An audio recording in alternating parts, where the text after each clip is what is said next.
Welcome. We go to the gospel used in liturgy today, the Gospel of Luke. Jesus said to the crowd, "They will seize and persecute you. They will hand you over to the synagogues and to prisons, and they will have you led before kings and governors because of my name. It would lead to your giving testimony.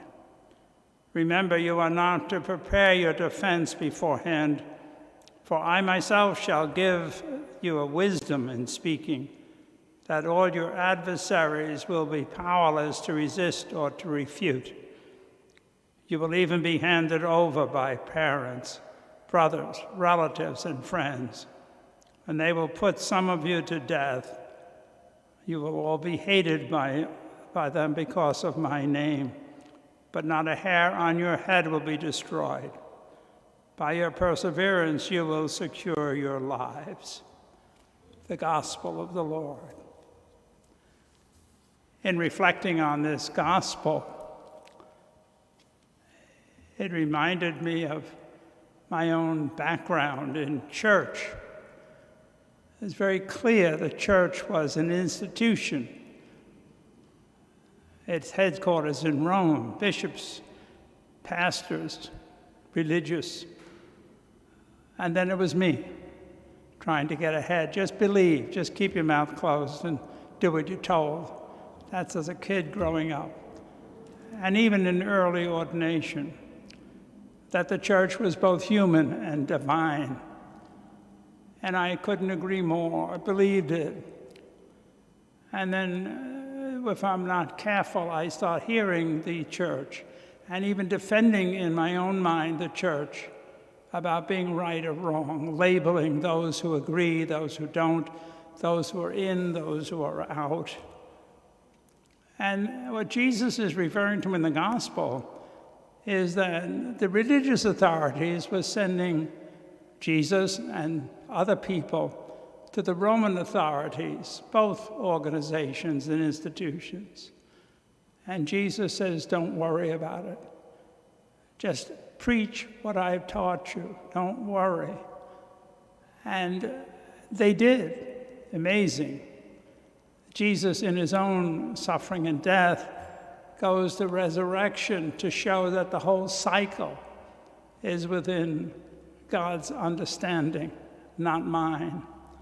So I need to relax a little bit, stop defending and labeling, stop worrying so much about who's right or wrong, and trust in the teaching. Two teachings come to my mind. One is that the teaching of Jesus is not about membership primarily, but about the commandment of love, living relationship with God.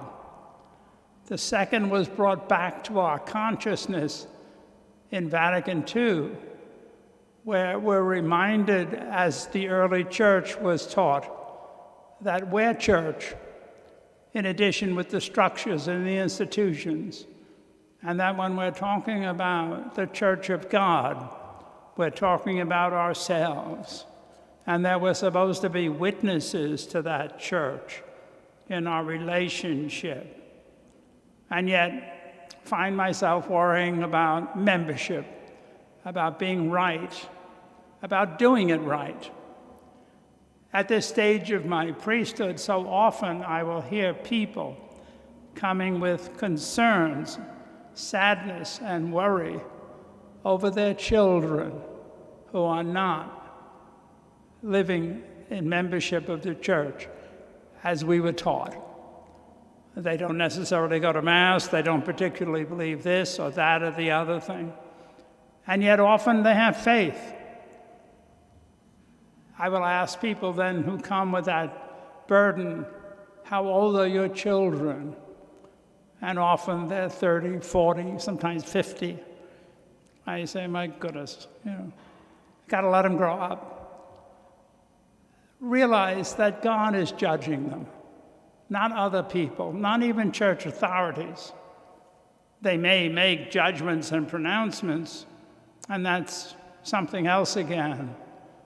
But it's not God. God reads the heart. He sees each person, no matter what they're exhibiting, as people who love, people who have openness, people who are striving to live in the teaching of the Scriptures. We have to formulate our own conscience to be aware of what's right or wrong. Sometimes that's done erroneously, maybe just out of laziness or indifference, but that's something God must judge. How do I stand up and defend what I believe? By living it, by responding when someone asks me a question, but not by harping or threatening or finger-pointing or labeling. I should not be so concerned about making sure I'm right in terms of thought or words, but much more concerned about whether or not I'm living what I truly believe, or maybe even what is it I believe. If I were to look at my actions yesterday, how would I define my church? I hope it would be one of witness, of love, of compassion, of forgiveness, at least the way I lived in my relationship.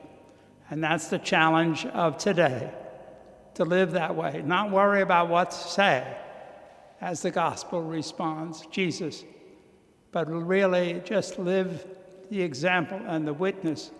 Go with that confidence in whatever the circumstances are, and trust that the presence of God in you will bring about miraculous change in people. And the rest, we just trust. We're people of faith. We're the church of God. The challenge is to witness by living it each day. I hope you have a safe day and continue to pray for one another. Thank you.